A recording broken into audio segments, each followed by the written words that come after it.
In this video, I'll be covering my 8-week physique update, my full blood work panel, my daily log of calories, weight, workouts, and more, the changes I'm making in my cycle and the reasoning behind them, my side effects, and how I'll deal with them. Stop! Are you new to this channel? This video is part of a series. Make sure to watch this one before continuing the one that you're watching now. Alright, let's get into it. Since my last update 4 weeks ago, I added a lot more muscle. Here on the screen, you'll see a side-by-side comparison. On the left, you see me as a natural at 94 kilo during November 2022.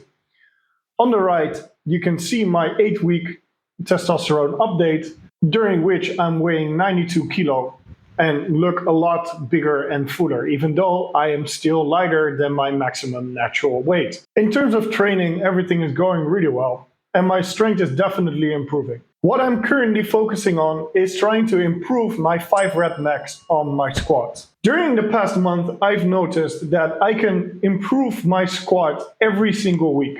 I'm either adding a few reps or I'm adding more weight. In the past 4 weeks alone, I was able to improve my squat by 10 kilo. Wow.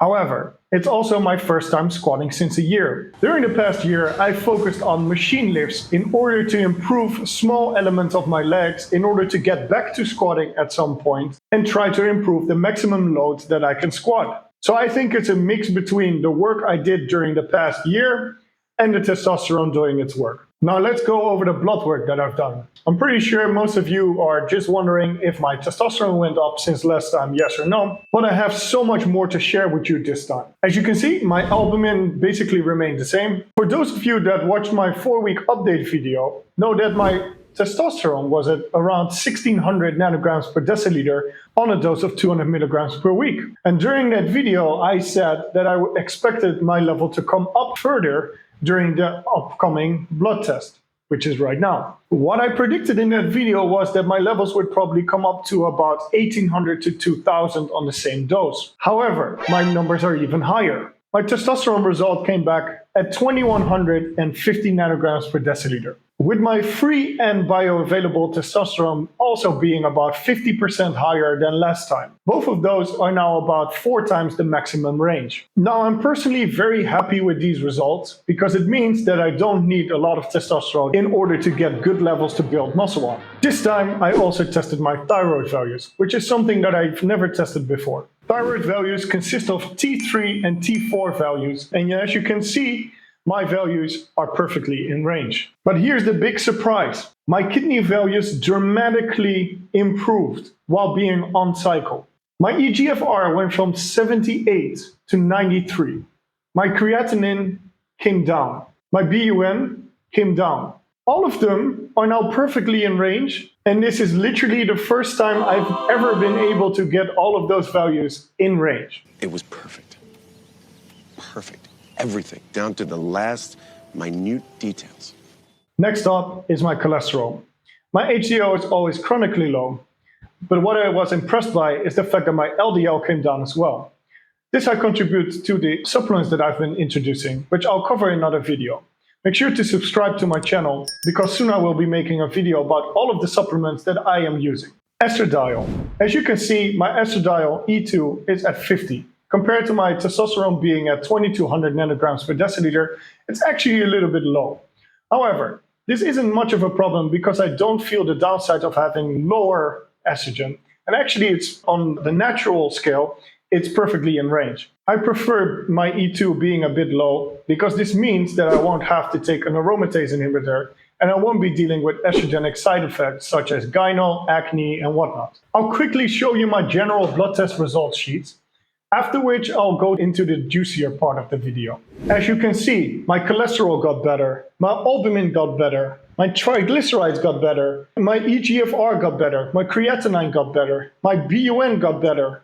Everything got better. For those of you that have never cycled before, you probably don't know how special it is to get better results while on cycle compared to not being on cycle. I personally consider this a testament to knowing what I'm doing, and that a low dose approach is simply the smarter move to make. On screen, I'm now showing you my daily log of the calories that I've eaten, my morning weight, and whether I trained or not, and a bit of extra information here and there. As you can see, I've been trying to remain fairly consistent with the workouts, the calories that I eat, and making sure that the scale would continue going up. However, I was very unlucky to get sick twice during the past 4 weeks. The first time, I'm not really sure what caused it, but many people around me were sick during the time that I was sick, so I don't really think much of it. The second time, I was only sick for 1 day, and the reason for that was actually food poisoning. Look, my stomach really hurts. As you can see, during the periods that I was sick, I lost most of the weight that I gained. So in terms of absolute body weight, I didn't gain a lot during this month. I did, however, add a lot of quality muscle during the time that I was able to train. The part that many of you probably find very interesting. What am I changing in my protocol? And am I raising my doses? The answer is yes. First of all, I am raising my testosterone from 200 milligrams per week to 250 milligrams per week. The one and only reason for it is the fact that I noticed that everything is going just fine. And initially, my idea was to start with 200 milligrams per week just to see how my body would react to it. But 250 milligrams per week was always the intended dose for the cycle. Furthermore, I also raised my ACG from 750 IUs per week to 1050 IUs per week. That's an increase of 40%. And the reason why I'm covering in the side effects segment of this video. Side effects. I'm noticing a little bit more hair loss. I'm starting to see a little bit of thinning on this side. It's not visible on camera yet, but it's there. I will be introducing my hair protocol again, which I've used in the past and covered in another video.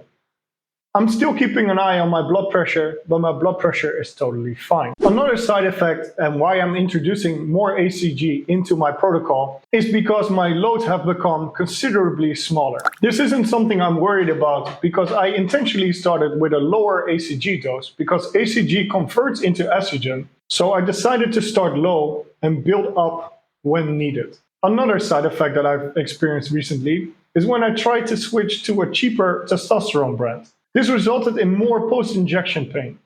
A bunch of my friends are using this brand, but as you should know, the use of PEDs and various carrier oils have very differing effects on different people. This post-injection pain, or PIP for short, resulted in having so much inflammation that I couldn't do my squats properly. After playing around with this for 2 weeks and noticing the same issues throughout the entire time that I was using this new testosterone brand, I decided to no longer use it. Watch this next in order to optimize your gains while you're on cycle.